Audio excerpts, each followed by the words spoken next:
Welcome to Story Adventures with Mrs. T. Today's story is about a young boy who tries to bake a gingerbread boy, but instead gets a gingerbread baby when he opens the oven door too soon. So begins a wild chase around the village. Can the gingerbread baby be caught? The Gingerbread Baby, written and illustrated by Jan Brad, published by G.B. Putnam's Sons.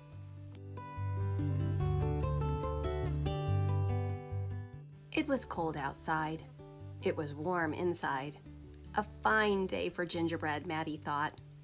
Maddie's mother put the big blue bowl on the table and lit the stove. Maddie took down a worn-looking cookbook with old-fashioned writing on the cover. He opened it up to the page that said, Gingerbread Boy.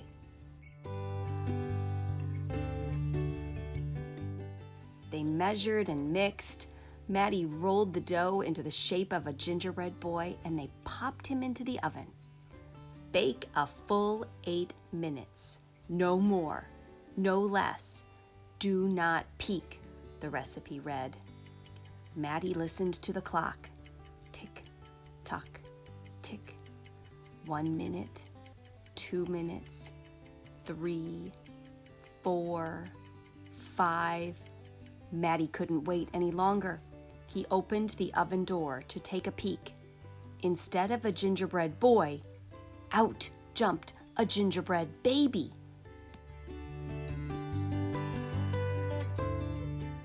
He pranced around the big blue bowl. I am the gingerbread baby, fresh from the pan. If you want me, catch me if you can. Maddie's mother reached for the gingerbread baby to put him back into the oven, but he ran all around the kitchen.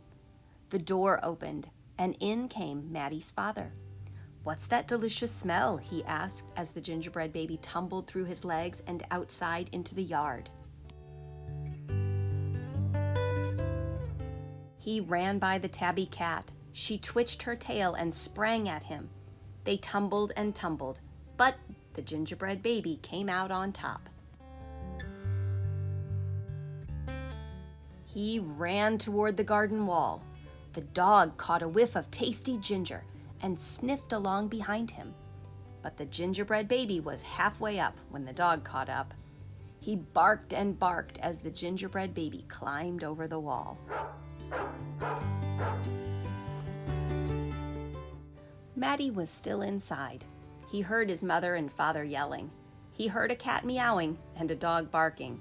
And he heard the gingerbread baby shouting, "Catch me if you can!" Maddie opened up the worn-looking cookbook for the second time. Meanwhile, the gingerbread baby wheeled on down the path and into the barn. The goats looked up as he somersaulted across their backs. The last one tried to catch him, but the gingerbread baby was too fast.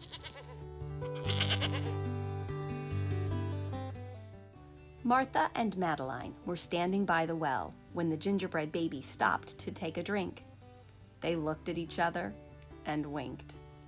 Martha started to talk to him while Madeline tiptoed up behind him with the bucket, but they couldn't fool that gingerbread baby. He took a braid from Martha and a braid from Madeline and tied them in a knot and ran down the road. Back in the house, Maddie stirred, mixed, and rolled the dough. He shaped it and put it in a pan and into the oven. Tick, tock, tick. 8 long minutes. This time, he didn't peek. I will catch him if I can, Maddie said to himself. As he was bouncing along, the gingerbread baby saw a farm wagon just ahead. He jumped in and settled down for the ride next to a mama pig. The smell of gingerbread was too much for her. She tossed him high in the air, closed her eyes, and opened her mouth. But the gingerbread baby twisted in the air and came down hard on her porky snout. I am the gingerbread baby, too quick for the mother and the father, too fast for the cat, the dog, the goats, too clever for Martha and Madeline, too smart for the mama pig. Who's left? Catch me if you can. Feeling smug, the gingerbread baby strolled along by himself until he came to a bridge that crossed over to the village.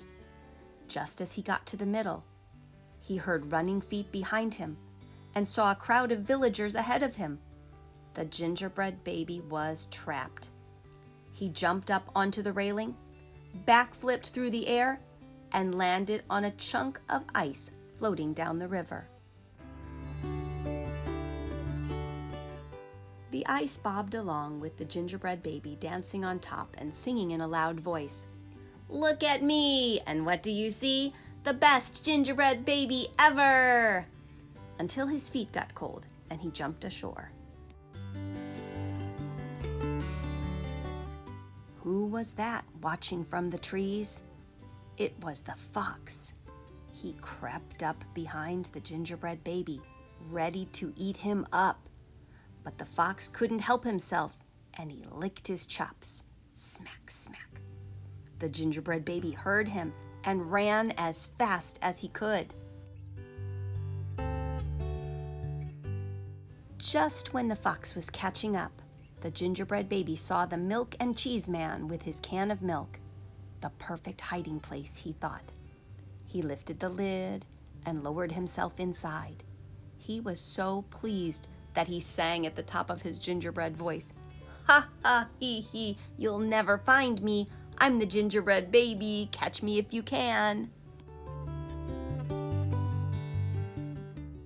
The milk and cheese man heard the gingerbread baby's voice.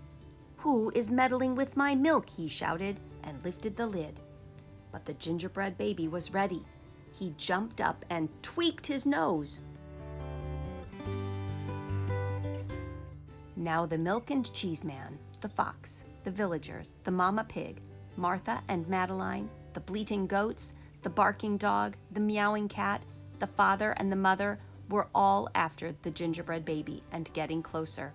And he knew it. The brash baby was not as peppy and proud as he had been. He sniffed a familiar smell and followed his nose into the woods. He couldn't believe what he saw. There, in the middle of a clearing, was a gingerbread house, frosted with sugar, covered with candy, and doors with peppermint handles wide open. The gingerbread baby clapped his hands with glee and ran inside. In a tick-tock-tick, everyone arrived in the clearing, but all they found were a few bits of frosting, a peppermint candy, and some crumbs.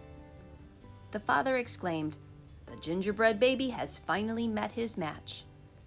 "I wonder who it was," the mother said. "Let's go home and tell Maddie." "Hello, Maddie," his father said when they got home. "We never did catch that gingerbread baby. All we found were some crumbs in the snow." "I see you have been busy," his mother said, looking at the gingerbread house Maddie was holding. "Too bad we never caught that gingerbread baby." "Too bad," said Maddie.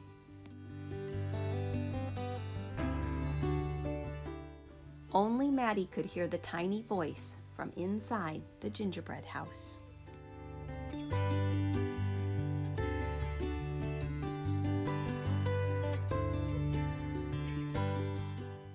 "I'm the little gingerbread baby, lucky as can be, to be living in the house that Maddie made for me."